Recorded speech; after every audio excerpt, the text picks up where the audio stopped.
And certainly, it'd be sad regardless if you lost by one or if you're down 26 at halftime.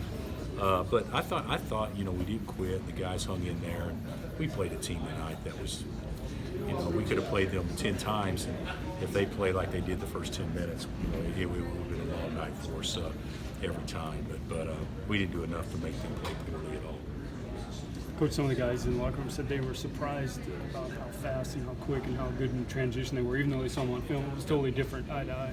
Well, it's we don't match up with them speed-wise very well. We got one guy, Devon can, to him, but they had three guards that were Devon type quick, and so certainly it wasn't a great matchup for us anyway. But you'd rather play teams that are slow, unathletic, and can't shoot. Okay, but that's not what happens in the NCAA tournament.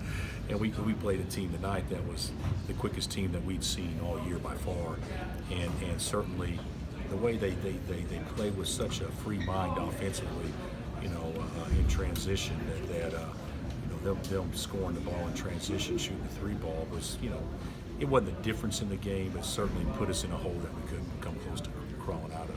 Coach, you talked a little bit about the adversity. Do you kind of feel like these guys had a fair chance to kind of reach their potential as the season changes they're having this season? But I think in life, a lot of people deal with stuff, and so I think everybody's got a chance, and I think our guys had a chance. Did this team have a chance to play to its ceiling? I think that this particular team that finished the season had a chance to play to their ceiling, and to be quite candid with you, they played pretty close to it. We didn't tonight in the first half, but for the most part, they played pretty close to it. Our ceiling had changed throughout the course of the season, but we can say if and buts and all those things, and I haven't said that at all this year. But the reality of it is, this was a team that was ranked number one in the country when we had our full complement of guys, and you take away, pros potentially off your team, and you start four freshmen in a pressure type situation. Sometimes that catches up to you, and it certainly did tonight. What does it do for those freshmen this season going forward as far as growth is concerned? Well, I think it does a lot. Auburn's maybe the most experienced team we played all year. I think they have one sophomore that played in the game. Everybody else was a junior or senior. I could be wrong on that, but I believe that's the case. I think Chuma was the only sophomore that played in the game, and they got beat 30 in the second round last year. So you can see, how they responded to that, and so, getting our butts handed to us tonight isn't all bad moving forward, because now they'll have a better appreciation on what the NCAA tournament's all about and those sorts of things. It's a different type of pressure. When you see your own blood during a regular season, you have another game to come back to. When you see your own blood in the NCAA tournament, if you don't respond immediately to that, then all of a sudden you can get knocked out. And we didn't get knocked out, but we were certainly staggered, and we were on the ropes. Coach, what was your message to the guys as you walked out?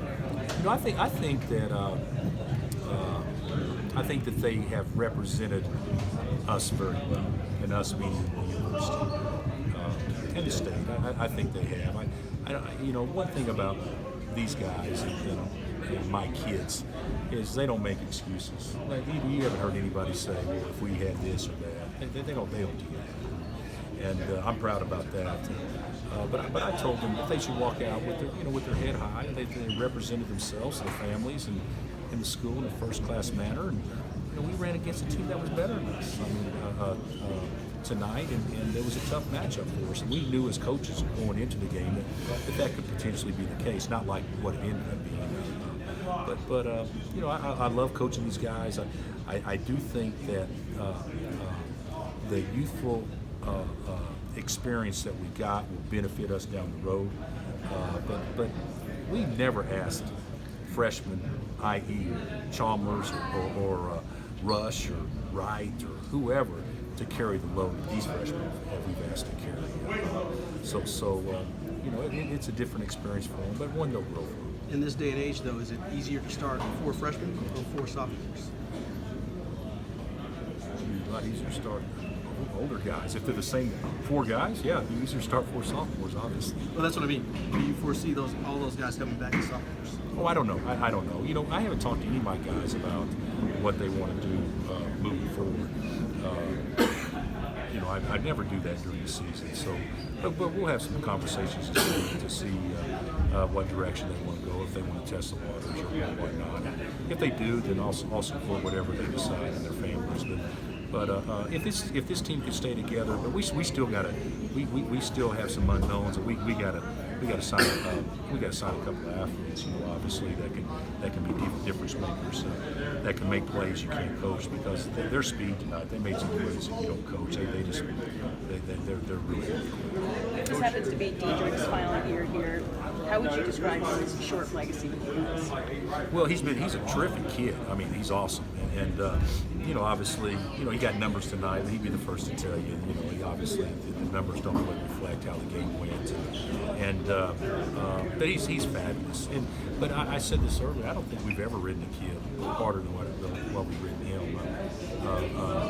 Thomas Robinson would come to mind, but he also had a pro in Jeff Withey.